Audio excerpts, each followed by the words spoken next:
They thought this would be easy.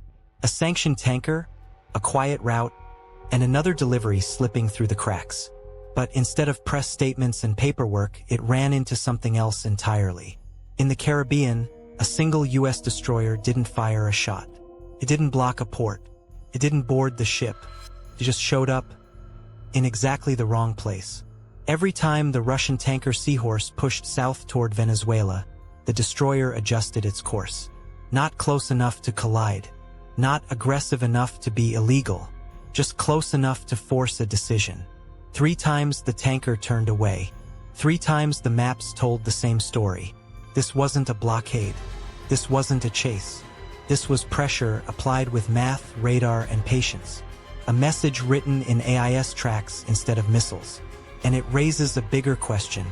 In today's gray zone conflicts, how far can a navy go without starting a war? They thought they were dealing with a navy that patrols, files reports, and issues sharp press statements. What they encountered instead was a destroyer fluent in course vectors and closest point of approach math. In November 2025, a 70,000-ton Russian tanker called Seahorse eased out of Matanzas, Cuba. It had just offloaded a shipment of Russian naphtha, a light petroleum product used to thin Venezuela's heavy crude, and set a southerly course. On paper, it was another routine commercial transit. In practice, it was a vessel that sat on nearly every Atlantic sanctions watch list worth tracking. The tanker had worn multiple names, flown different flags, and accumulated a reputation as part of Russia's shadow fleet, the ships that keep sanctioned oil and fuel moving after the law says they should stop. Its destination was Venezuela. Standing between Seahorse and that destination was the USS Stockdale, an Arleigh Burke-class destroyer with a straightforward assignment. Make the voyage as difficult and as uncomfortable as possible without firing a shot. To see why this one tanker mattered, you have to widen the lens. For years, Washington has worked to choke off the flow of hard currency into Nicolas Maduro's government. That effort meant sanctions on Venezuela's state oil company, pressure on buyers, and a quiet maritime campaign against the networks that move fuel and diluents into the country. Russia, Iran, and others answered with a shadow shipping ecosystem. Older ships with opaque ownership, uneven maintenance records, and a talent for creative routing began hauling naphtha and crude through legal gray zones. What made enforcement even harder was the variety of states willing to play along. Iran had already perfected its own sanctions-resistant fleet, tankers operating with irregular AIS transmissions, shell company ownership, and carefully choreographed rendezvous at sea. When heavier sanctions hit Russia, many of those techniques migrated straight into Moscow's playbook. Some vessels behaved like ghosts, slipping through choke points with intermittent signals or misleading port data that kept regulators guessing. China entered the picture more quietly. Smaller trading houses and independent refiners were often willing to buy discounted cargoes, no questions asked, as long as the paperwork provided just enough distance from the original source. Together, these actors formed a loose but resilient ecosystem of ships operating well outside the norms most commercial carriers observe. None of this emerged by accident. Each country had its own incentives and political calculations, and every loophole exploited made it harder for Washington to lean on Venezuela using traditional tools alone. That is why a single tanker like Seahorse attracted such scrutiny. It had cycled through names and flags, sat under EU and UK sanctions, and had already been flagged by watchdog groups for involvement in Iran-Venezuela trade. On AIS, the automatic identification system, it appeared as a tired 21-year-old tanker on a targeting slide. To Washington, it looked like leverage. One more element shaped what followed. The USS Stockdale was not in the area by chance. The destroyer had entered the Caribbean under U.S. Southern Command as part of an expanded counter-narcotics deployment. That mission also offered Washington a way to apply pressure on sanctions-busting shipping along routes usually left to cutters and patrol aircraft. An Arleigh Burke equipped with Aegis radar, embarked helicopters, and a full communication suite is excessive for chasing go-fasts, but it is ideal for sending quiet, unmistakable messages to ships like Seahorse. After a brief run south, the tanker cleared Cuban waters and aimed its bow toward Venezuela. Somewhere along that track, the U.S. destroyer slid into position and began shaping the encounter. From the outside, nothing looked unusual. There were no aggressive maneuvers, no dramatic confrontations, just two vessels moving through a crowded sea lane. On the screens, the picture was very different. AIS returns, satellite imagery, and radar plots showed Seahorse pressing south as Stockdale adjusted onto a crossing course. Two independent tracks slowly tightened into something intentional. As the tanker neared the edge of Venezuelan waters, its course abruptly changed. Seahorse made a wide turn and headed north, then northwest.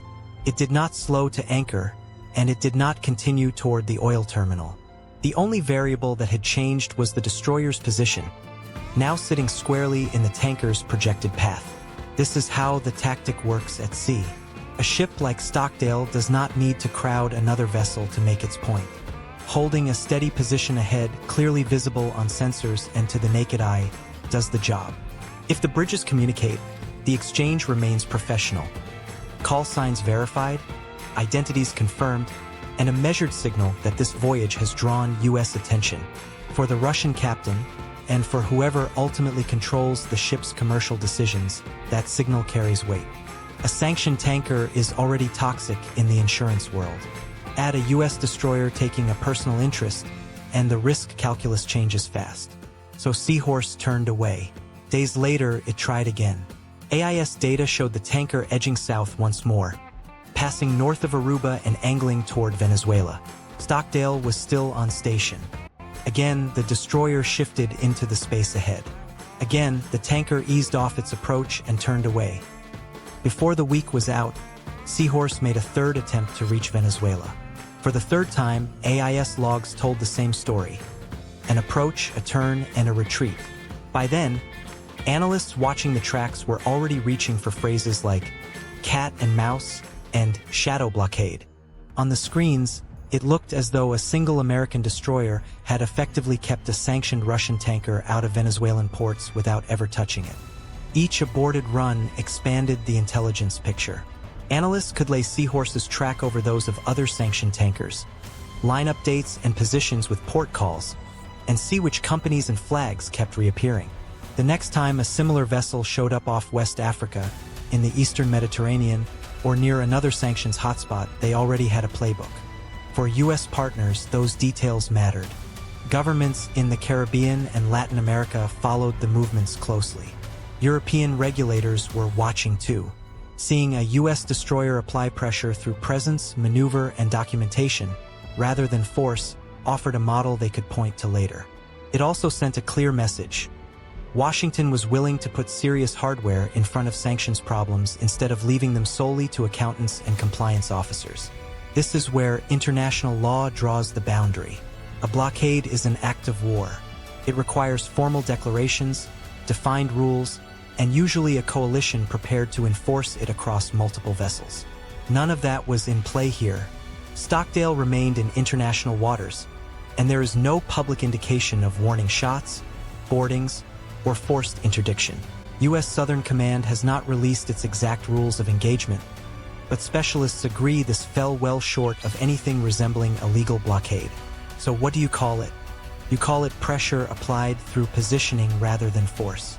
You call it strategy. A destroyer like Stockdale does far more than project intimidation. Its helicopters can range outward to visually identify ships, photograph hull markings, and check AIS inconsistencies. Inside the Combat Information Center, operators fuse commercial tracking data, classified feeds, and partner intelligence into a single picture. The result is insight not just into one tanker, but into the network surrounding it. Stopping Seahorse outright would have triggered a cascade of legal and political problems. The ship was sanctioned by the EU and the UK, but not by the US Treasury. There is no UN embargo on Russian Venezuelan fuel shipments. Physically interdicting the tanker in international waters, without weapons involved and without an immediate self-defense justification, would have handed Moscow and Caracas a propaganda victory and exposed Washington to accusations of violating freedom of navigation. Spooking it is different. By forcing repeated course changes, the destroyer made the voyage longer, costlier, and far more visible. Each attempt southburned fuel, added delays, and left a clear trail of AIS data analysts could dissect. Every run also revealed which ships altered course around the tanker, which lingered nearby, and whether smaller vessels appeared to shadow its movement. Operationally, Seahorse became more valuable for what it revealed than for where it was headed. Each time the captain pressed south and found a gray hull waiting, someone in Moscow, Caracas, or an insurance office picked up the phone. Those conversations never appear in public records, but the map shows their outcome: hesitation, loops, and days lost drifting in the Caribbean. And yet, despite the friction, the tanker eventually made its run. Around November 23rd, after weeks of maneuvering and loitering, Seahorse finally crossed the line. Tracking data shows it entering Venezuelan waters and heading for an oil terminal on the northeastern coast, with maritime reporting pointing to ports such as Puerto Jose or Puerto La Cruz. So, did the U.S. Navy fail? That depends on what you think the mission actually was. If the standard is physically preventing any Russian fuel from reaching Venezuela under all circumstances, then yes, the tanker's arrival is a tactical loss. But navies do not operate on scoreboards. They work within political guidance, legal limits, and long-term strategic aims. In this case, those aims included making sanctions harder to evade, raising the cost of every sanctioned cargo, collecting intelligence on shadow fleet behavior, and signaling quietly but clearly that Washington is prepared to put real ships in the water to enforce its policies short of war. By those measures, Seahorse became a useful case study. First, it revealed how a shadow fleet tanker behaves under pressure. The AIS tracks tell a story insurers, port authorities, and foreign regulators can all read. Multiple aborted approaches, close association with a U.S. warship, and a delayed final arrival feed directly into risk models that drive higher premiums or outright refusals to insure certain hulls, striking at the economics that keep these ships moving. Second, it demonstrated a template. One destroyer, supported by a broader U.S. presence in the Caribbean, used maneuvering, tracking, and visibility to shape a commercial decision. It is a play other navies and coast guards can study. It avoids escalation, stays within international law, and still imposes meaningful friction on sanctions-busting routes. Third, it sent a signal beyond Russia and Venezuela.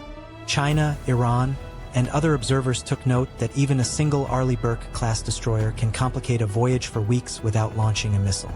For the crew aboard Stockdale, the mission unfolds in long, deliberate stretches of routine that appear almost quiet from the outside. On the bridge and inside the Combat Information Center, the CIC, the work is built on patience, precision, and constant verification. Watch teams rotate through consoles, maintaining tracks on surface contacts scattered across dozens of miles. Each symbol carries a speed, a heading, a last known position, and a projected one. Every few minutes, those numbers shift just enough to demand a new calculation. Radar operators refine the surface picture while intelligence specialists pull in updates from classified feeds that never appear on public tracking sites. Navigation teams run closest point of approach calculations again and again, adjusting them for wind, current, and the behavior of every other ship in the area. Helicopter crews remain on standby in case a closer look is required, their role baked into the plan hours before anyone steps onto the flight deck. Inside the CIC, the rhythm feels like a series of familiar problem-solving loops. A contact shifts 10 degrees to port, and the maneuvering board gets updated. Another ship adds 2 knots, and the next watchstander recalculates the time until its projected track intersects Stockdale's. At regular intervals, the team cross-checks everything against callregs, the international rules designed to prevent collisions at sea, to ensure every decision is defensible if questioned later. Legal officers and intelligence specialists are woven into the process as naturally as the navigators themselves. They advise on what constitutes a safe maneuver, what might be interpreted as interference, and where the destroyer retains full freedom of movement. That guidance shapes every course change the officers on deck approve. Because in operations like this, documentation matters almost as much as positioning. Even the smallest actions are recorded with precision. A 15-degree turn logged down to the second, a slight reduction in speed to preserve separation, a call to the helicopter detachment confirming readiness. In the moment, those details can feel routine. If anything ever goes wrong, an unexpected maneuver by the tanker, a misunderstood radio call, a mechanical issue, every knot and every degree will be dissected afterward.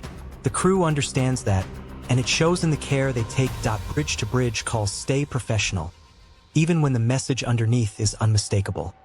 We see you. We know who owns you. We know who you are supplying.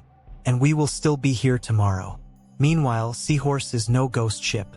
Its crew still stands watch, keeps the engines running, and manages the cargo, all while knowing that a highly capable U.S. destroyer is tracking them from beyond the horizon.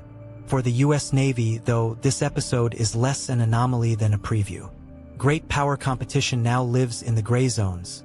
Shadow fleets, sanctions evasion, proxy support, plausible deniability. You do not always get clean victories or obvious defeats. You get patterns, test cases, and signals. Seahorse was one such signal, written in AIS tracks rather than press releases. One destroyer maneuvering in open water. No shots fired. Just presence, pressure, and a reminder that sometimes the most effective thing a warship can do is occupy exactly the space the other side would rather avoid. If you had the con on Stockdale, how far would you have taken it? Would you keep shadowing after a third reversal, or ease off once the intelligence picture was complete? Tell us how you would manage that balance between law, deterrence, and escalation, and we'll see you in the comments.